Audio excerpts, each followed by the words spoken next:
السلام عليكم ورحمة الله وبركاته نحمده ونصلي على رسوله الكريم أما بعد হেফাজতে ইসলাম বাংলাদেশের উদ্যোগে আয়োজিত হিজবুত তাওহীদ নিষিদ্ধের দাবিতে আজকের এই মহাসমাবেশের মহতরম সভাপতি আমার অত্যন্ত শ্রদ্ধেয় বাংলাদেশের বরেণ্য আলোচক হাকিমুন নফস আল্লামা মুশতাকুন নবী কাসিম হাফিজাল্লাহ আমাকে বলেছেন যে আমার সময় হলো আনলিমিটেড। তো আমি তো মুরব্বীরা এখানে উপস্থিত হয়েছেন, আনলিমিটেড কথা বলবো না, আমি 5-7 মিনিটের ভিতর আমার আলোচনা শেষ করব। যেই সংগঠন নিয়ে আমরা কথা বলছি সে সংগঠন হলো হিজবুত তাওহীদ। হিজবুত তাওহীদ মূলত হলো একটা ফটোকপি।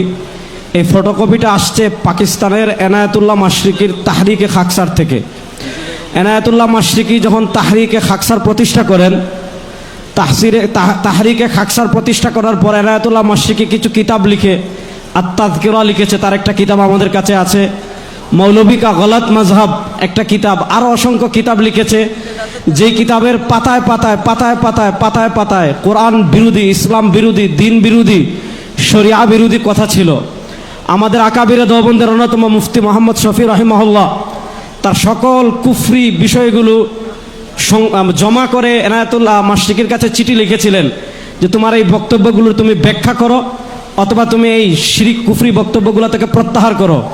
এনায়েতুল্লাহ মাশরিকি তখন প্রত্যাহারও করেনি, ভুলও স্বীকার করেনি। সে বলেছে আমি যা বলেছি তা সঠিক বলেছি। তখন জমিয়তে উলামা হিন্দের একটা কনফারেন্স হয়েছিল। সেই কনফারেন্সে ইমামুল আসর আল্লামা আনোয়ার শাহ কাশ্মীরি রহিমাল্লাহ ছিলেন। কাশ্মীরি রহিমাল্লাহ ফতোয়া দিয়েছেন।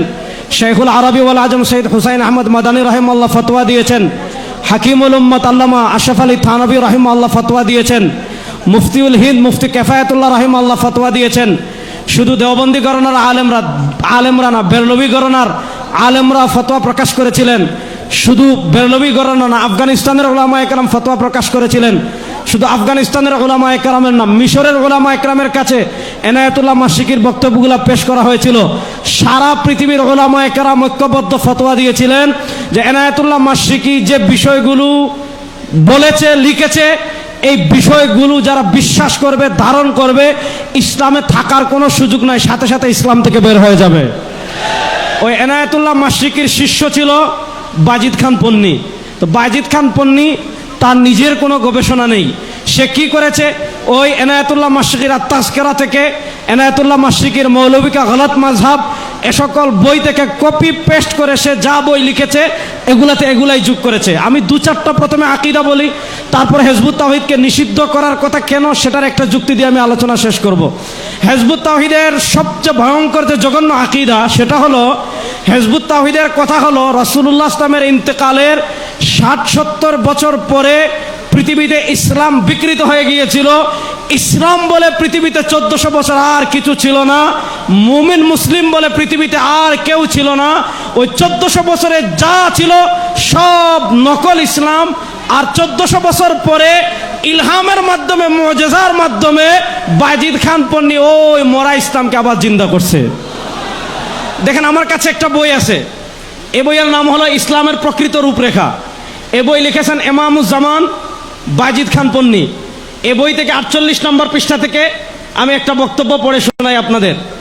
এই বইয়ের 48 নম্বর পৃষ্ঠায় আপনার এনায়েতুল্লাহ বাজিদ খান পন্নী লিখেছেন, দুর্ভাগ্যবশত বিশ্বনবীর ওফাতের 60-70 বছর পর ইবলিস এই উম্মার আকীদায় বিকৃতি ঢুকিয়ে দিতে সমর্থ হলো, যার ফলে এই জাতি আল্লাহর রাস্তায় জাহাদ ওই 5 দফা কর্মসূচি দুটোই ত্যাগ করে ইসলাম ও উম্মতে মুহাম্মদী দুটো থেকেই বহিষ্কৃত হয়ে গেল। অর্থাৎ রাসূলুল্লাহ সাল্লাল্লাহু আলাইহি ওয়াসাল্লামের ইন্তেকালের 60-70 বছর পর্যন্ত যারা ছিল তারা মুমিন মুসলিম ছিল।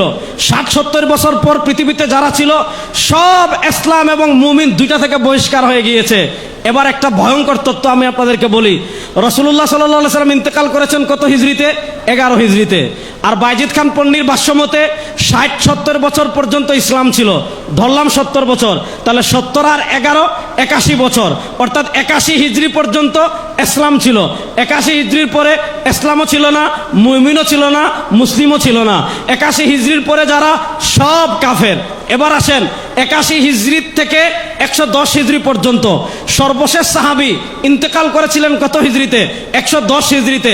হিজবুত তাওহীদের আকীদা হলো 80 হিজরি থেকে নিয়ে 110 হিজরি পর্যন্ত যে শত শত সাহাবী, আল্লাহর রাসূল সাল্লাল্লাহু আলাইহি ওয়াসাল্লামের সোহবত প্রাপ্ত যত সাহাবী, হিজবুত তাওহীদের আকীদা হলো 80 হিজরির আগের সাহাবীরা ঠিক ছিলেন, আর 80 হিজরির আকীদার পরে 80 হিজরি থেকে 110 হিজরি পর্যন্ত যত সাহাবী ছিলেন সব সাহাবী কাফের হয়ে গিয়েছিলেন।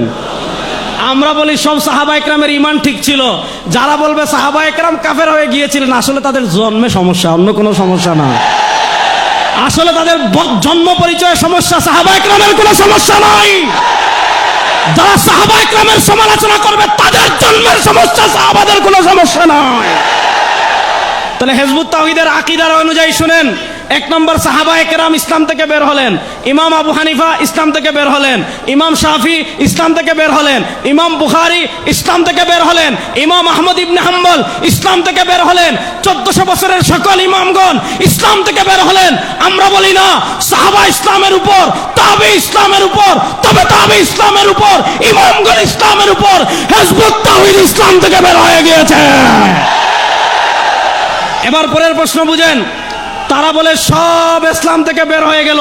তাহলে প্রশ্ন হলো, সবাই যদি ইসলাম থেকে বের হয়ে যায়, তোমরা ইসলাম পাইলা কোথায়? এবার যখন প্রশ্ন করা হলো সবাই যদি ইসলাম থেকে বের হয়ে যায়, তোমরা ইসলাম পেলেন কোথায়? এই যে দেখেন ইসলামের প্রকৃত রূপরেখা, এই বইয়ের 50 নম্বর পৃষ্ঠায় বায়েজিদ খান পন্নী কি লিখছে? দীর্ঘ 1300 বছর এই উম্মাকে এই পবিত্র কর্মসূচি থেকে মাহরুম, বঞ্চিত রাখার পর রহমানুর রহিম আল্লাহ তার অসীম করুণায় তার দেয়া কর্মসূচির পরিচয় ইলহামের মাধ্যমে আমার হৃদয়ে নাজেল করেছেন। আচ্ছা, তাহলে উনি বলল 1400 বছর পর আল্লাহ তাআলা ইলহামের মাধ্যমে ওই ইসলাম তার অন্তরে নাজিল করেছেন। এবার প্রশ্ন হলো, তোমার ইলহাম সত্য না মিথ্যা বুঝবো কেমনে? এই তার ইলহামকে সত্য প্রমাণ করার জন্য হিজবুত তাওহীদেরা আরেকটা বই লিখেছে। এই দেখেন এই বই, আল্লাহর মুজিজা, হিজবুত তাওহীদের বিজয় ঘোষণা। বায়েজিদ খান পন্নীর অনুসারীরা লিখেছে যে আল্লাহ তাআলা, আমরা জানি মুসা, নবী মুসাকে মুজিজা দিয়েছেন, নবী ঈসাকে মুজিজা দিয়েছেন, আমাদের রাসূল সাল্লাল্লাহু আলাইহি ওয়াসাল্লামকে মুজিজা দিয়েছেন। এবার হিজবুত তাওহীদেরা বলে যে আল্লাহ তাআলা হিজবুত তাওহীদের ইমাম বায়েজিদ খান পন্নী যে সত্য, এটা প্রমাণ করার জন্য নাকি মুজিজা দিয়েছেন। দেখেন, আমি এই বই থেকে তো লম্বা পড়তে পারবো না, সময় কম, শুধু একটু আমি আপনাদেরকে পড়ে শোনাই। এই যে দেখেন 9 নম্বর পৃষ্ঠায়, আল্লাহর রাসূল বিদায় নেওয়ার 1400 বছর পার হয়েছে। এই দীর্ঘ সময় তার প্রকৃত ইসলাম বিকৃত হতে হতে এখন আর বিকৃত কঙ্কালটি ছাড়া কিছুই অবশিষ্ট নেই। এমন সময় আল্লাহর রহমে এই জামানার ইমাম জনাব মোহাম্মদ বায়েজিদ খান পন্নী আবার সেই হারিয়ে যাওয়া প্রকৃত ইসলাম বুঝতে পেরেছেন। আমাদের ইমাম বলেছেন, বর্তমানে সারা দুনিয়ায় ইসলাম নামে যে ধর্মটি চালু আছে সেটি আল্লাহর দেওয়া প্রকৃত ইসলাম নয়, বরং প্রকৃত ইসলামের সম্পূর্ণ বিপরীত। বলেন নাউজুবিল্লাহ। আচ্ছা, এখন তাদের ইসলাম যে সত্য লিখছে, তাই গত 2 ফেব্রুয়ারি 2008 তারিখে হিজবুত তাওহীদ তার ইমামকে সত্যায়ন করার জন্য আল্লাহ নিজে 10 মিনিট 9 সেকেন্ডের মধ্যে অন্তত 8টি মুজিজা সংগঠিত করলেন। আচ্ছা, এখন আপনি বলতে পারেন যে আল্লাহ তাআলা এমন 8টি মুজিজা কি সংগঠিত করলেন?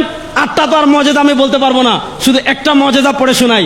মুজিজা নাম্বার 1, হিজবুত তাওহীদের ইমাম মোহাম্মদ বায়েজিদ খান পন্নী আমাদের যাত্রাবাড়ির একটা বিল্ডিং এর উপর বক্তৃতা দিচ্ছিলেন। ওই তিনি 8 মিনিট বক্তৃতা দিয়েছেন, 14 মিনিট না কত মিনিট বক্তৃতা দিয়েছেন। এই 14 মিনিটের 1 নম্বর মুজিজা, ইমামুজ্জামানের ভাষণ আরম্ভ হওয়ার মুহূর্ত থেকে চারিদিকে এক উদ্ভুত পিনপতন নীরবতা, নিস্তব্ধতা নেমে এলো। মনে হচ্ছিল পৃথিবীর সমস্ত শব্দ থেমে গিয়েছে, কোথাও সামান্য শব্দ নেই। অর্থাৎ 1 নম্বর মুজিজা, ইমামুজ্জামান বক্তৃতা দেওয়ার আগে মানুষ কথাবার্তা বলছিল। ইমামুজ্জামান যখন বক্তৃতা দেওয়া শুরু করেছেন তখন পরিবেশ একেবারে চুপ হয়ে গেছে। এটা হলো 1 নম্বর মুজিজা। তাহলে এরকম মুজিজা তো আমাদের গিয়াসউদ্দিন তাহিরি সাহেবের হয়েছিল, আর এরকম মুজিজা তো এখানে হয়ে গিয়েছে, কারণ আমি বক্তৃতা দিচ্ছি, পরিবেশ তো একদম চুপ, কোনো আওয়াজ নাই। আচ্ছা বলেন, এটা মুজিজা নাকি তামাশা? আর 2 নম্বর মুজিজা, ইমামের ভাষণ আরম্ভের একটু আগ পর্যন্ত আমাদের সেই লাউড স্পিকার দুটির শব্দ ছিল অস্পষ্ট, খুব খেয়াল করে বোঝা হচ্ছিল, কারণ সাউন্ড সিস্টেমটা ছিল অনেক পুরানো। কিন্তু ইমাম কথা বলার সামান্য আগেই হঠাৎ লাউড স্পিকারের শব্দ একদম পরিষ্কার হয়ে গিয়েছে। আচ্ছা বলেন, এগুলাকে মুজিজা না তামাশা? আচ্ছা, এখানে আপনারা বলেন মুজিজা আসে কার উপর? নবীদের উপর। দুনিয়ার কোন মানুষ, শুনেন, দুনিয়ার যত বড় বলি, তিনি যদি বলে আমার উপর মুজিজা আসছে, যদি কোনো মানুষ নবী ছাড়া অন্য কেউ মুজিজা দাবি করে, আপনারা ফতোয়া দেন সে মুসলমান না কাফের? জোরে বলেন, সে মুসলমান না কাফের? তাহলে এবার বলেন যে হিজবুত তাওহীদ বলল আল্লাহর পক্ষ থেকে মুজিজা আসছে, নবী ছাড়া যাদের উপর মুজিজা আছে এরা মুসলমান থাকতে পারে না, ইসলামের সীমায় থাকতে পারে না। এবার আসলে আমি শেষ পয়েন্টে দুটো কথা বলে বিদায় নেব।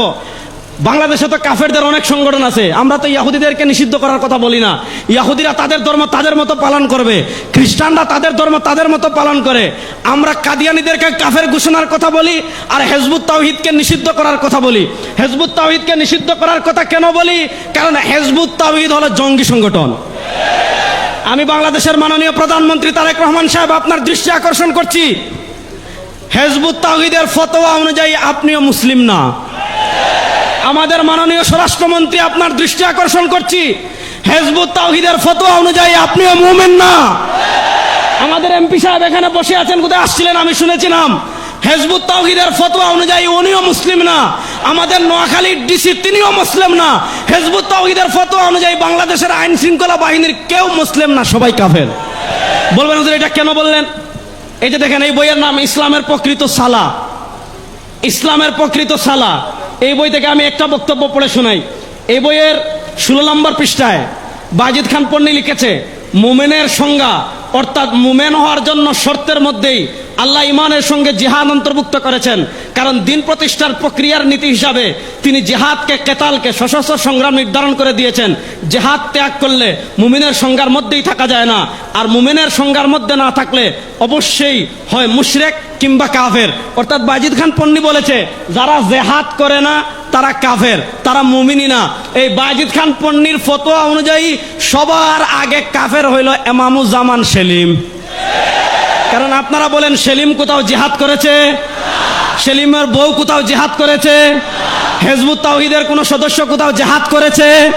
তাহলে প্রশ্ন হলো, যারা বলে জিহাদ না করলে কাফের, এই ফতোয়া অনুযায়ী আমাদের প্রধানমন্ত্রী কাফের, আমাদের স্বরাষ্ট্রমন্ত্রী কাফের। হিজবুত তাওহীদের ফতোয়া অনুযায়ী বাংলাদেশের প্রশাসনের সব লোক কাফের। প্রশ্ন হলো, জামায়াতুল আনসার আপনি যদি জেএমবিকে নিষিদ্ধ করেন, হরকতকে নিষিদ্ধ করেন, জঙ্গি সংগঠনের নামে বিভিন্ন সংগঠনকে নিষিদ্ধ করেন, প্রশ্ন হলো হিজবুত তাওহীদের মতো উগ্রবাদী সংগঠনকে কেন নিষিদ্ধ করা হবে না? হিজবুত তাওহীদকে নিষিদ্ধ করতেই হবে। শোনেন মাননীয় প্রধানমন্ত্রী, 2024-এর জুলাই আগস্টের বিপ্লব হয় নাই হিজবুত তাওহীদের আস্ফালন দেখার জন্য। 2024-এর জুলাই আগস্টের বিপ্লবে আমরা সামনে ছিলাম। আজকে আমরা পরিষ্কার, শুনেন, সমুদ্রে যখন ঝড় আসে সবার আগে আবহাওয়া অধিদপ্তর 1 নম্বর সিগন্যাল দেয়, তারপর যখন আরেকটু ঘনায় সিগন্যাল 2 নম্বর আসে, তারপর 3 নম্বর সিগন্যাল আসে, তারপরে 7 নম্বর সিগন্যাল আসে, তারপর আসে ঘূর্ণিঝড়। আমরা বাংলাদেশের সরকারকে বলবো, ট্রান্সজেন্ডার বিয়ের নামে তামাশা বাংলাদেশে বন্ধ করতে হবে। হিজবুত তাওহীদের আস্ফালন বাংলাদেশে বন্ধ করতে হবে।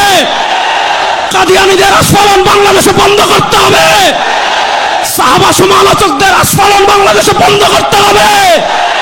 আল্লামা আহমদ শফী দুনিয়াতে নাই, আল্লামা মুহিবুল্লাহ বাবুনগরী দুনিয়াতে আছেন।